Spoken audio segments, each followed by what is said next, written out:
Good morning, children. Welcome. Today we are going to see a very interesting topic, that is a chapter number 15, improvement in food resources. Okay, food resources means everything related to food. Okay, so why do we need this food improvement? Why do we need to increase the food production? Because the main thing today's world is facing, that is of population. Okay, our population is more than 1 billion and it is still growing. We will need more than billion tons of grain every year to feed this growing population. Since increasing the area of land for cultivation is limited, it is necessary to increase the production efficiency of crops and livestock. This means what? We are what we can say, we are successing in our life so much that we have done deforestation, and we have built up many industries and companies which are leading to the pollution a lot, and this has affected our farming very greatly.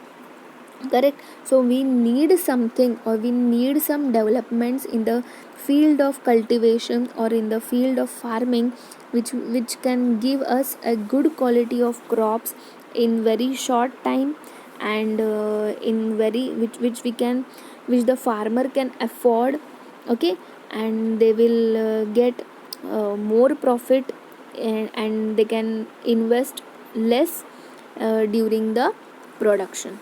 Okay, so the production efficiency of crops and livestock can be increased by adopting scientific management practices to improve crop yield, undertaking mixed farming, intercropping, and integrated farming practices like combining agriculture with livestock, poultry, fisheries, beekeeping, etc. Okay, we will see this one by one in the next slides. Okay, so what are the different types of crops we need to learn? For we need to understand what are the crops. Correct. So there are crops like cereals, pulses, oil seeds, vegetables are there, fruits are there. Correct. Then the fodder crops are there. Okay, so see, the examples are given there. The cereals like rice, wheat, maize, millet, sorghum, etc. provide us carbohydrates. Pulses like peas, beans, grams, lentils, etc. provide us proteins.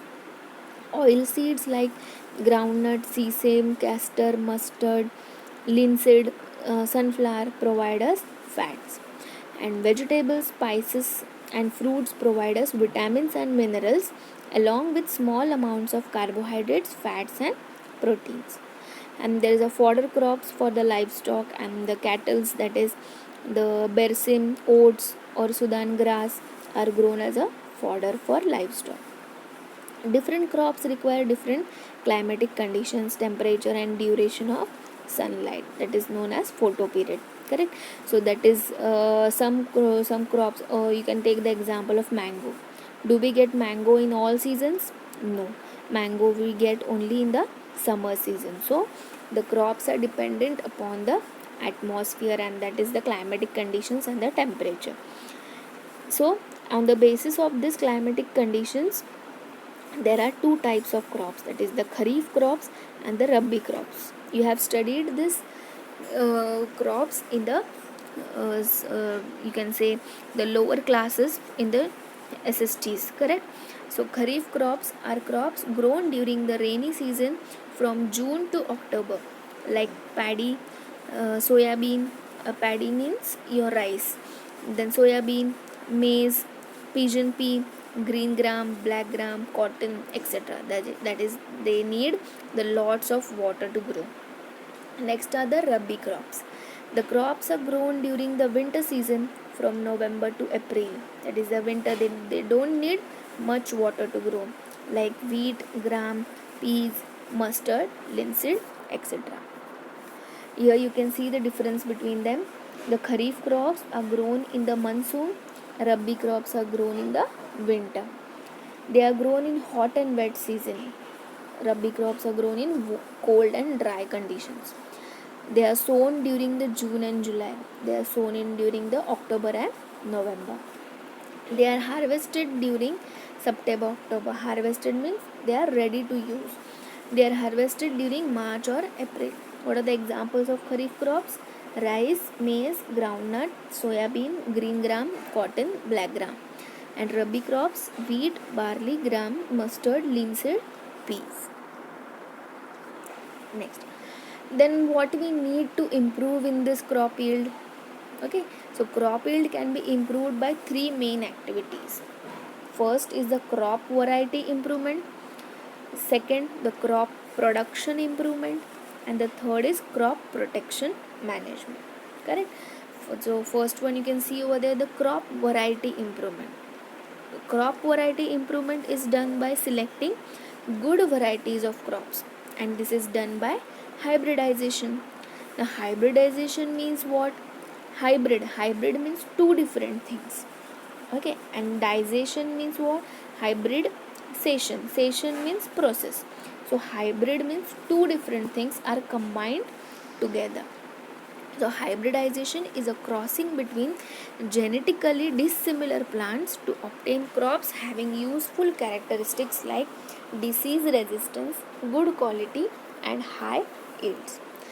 Okay, to explain this concept of hybridization, I'll give you one example.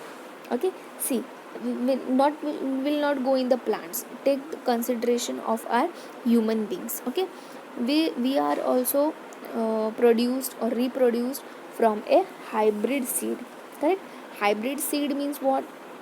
One, the sperms and the ovum is what you can say, it makes a zygote. Correct? The zygote means what? The hybridization is done over there.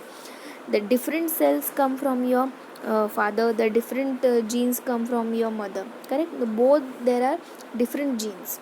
Correct? These different genes, what they do, if your father is very strong, they do not have any diseases, the good genes are coming from your father. And if you have some weak genes from your mother. Okay, I take a certain example, like if your mother is facing a diabetic condition, that means what? Some genes of her are a bit you can say disease carrying. Okay, so to beat these disease carrying genes, what we do hybridization. That is, the good genes dominate over this recessive genes, or we can say they dominate over this disease carrying genes, and they are vanished, and you can see sometimes you look like your father, or you have a good immunity like your father. So why this is happening? Because of the hybridization. If both of them were having the diabetic conditions, and you were carrying the diabetic genes in your body, then what happens? You will also get the diabetes in your future. Correct? So what is happening? Hybridization cut down this disease carrying conditions. Okay, in plants also what we do, two good seeds are taken and they are hybridized to produce a new plant, which reduces the chances of diseases. Good quality is produced and there are much more crop yield. Okay, so hybridization may be intervarietal, that is different in different between varieties. That is interspecific means what? Different between different species of the same genus. You have studied this species and genera topic in the diversity in living organisms. Correct? So interspecific means what? There is a between the two species, but they have the same genus. And their intergeneric means what? There are different genus. Okay. Another way of improving crop variety is by introducing gene to obtain a desired characteristics, and this produces a genetically modified crops. Means what? I'll give you an example.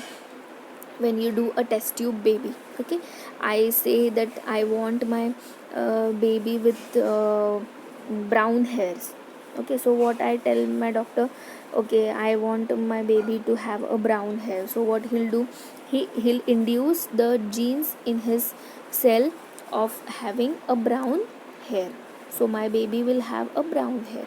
The same way, what is happening with the seeds, the crop is introduced with a gene which have a desired characteristic. That means I want the fruits to be very big.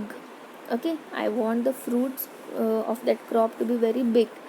So I'll tell the scientist that I want these genes in this, so he'll introduce those size what you can say size modifying genes in those crops, and these crops are known as genetically modified crops. Okay, you can see over there the summary is given of crop variety improvement. The first is hybridization, crossing between genetically dissimilar plants. It may be intervarietal, interspecific, or intergeneric by introducing gene that would provide a desired characteristics, that is genetically modified crops. See, you can see the diagram over there. There's a lentils are kept, that is the cereals and lentils are kept.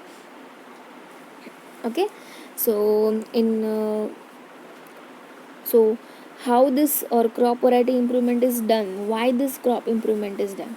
Okay, so for the higher yield, okay, to increase the productivity of crop per acre. Biotic and abiotic resistance, that is to increase the resistance of crop to biotic factors like insects, diseases, and abiotic factors like droughts, salinity. Salinity means if there is the large amount of salts are included in the soil, so that leads to salinity. The salinity is caused due to more use of fertilizers or manures. Okay, then there's heat, cold, etc. Change in maturity duration, to reduce the duration between sowing and harvesting, so that farmers can grow multiple crops during the year. You can reduce the time of the harvesting. Wider adaptability, to grow crops in different climatic conditions. Okay, you can grow the strawberry in the in very anywhere. If you want to, you can at the backyards. If you want to grow the strawberry, you can, with the help of crop variety improvement techniques. The desirable agronomic characters, that is characters like tallness and more branching, are useful for fodder crops, and dwarfness is desirable for cereal crops. Okay, you can see the mango, very short crops are also, very short trees are also there. Okay, you can, in Marathi you call the kalam. Okay, there you are telling the desirable agronomic characters, that is I want small tree but I want very large amount of fruits on it. Okay, so for this crop variety improvement is done. Okay, so next, in the next video we are going to see about the crop production improvement, that is how the improvement is done by the various techniques or various varieties. Okay, thank you children.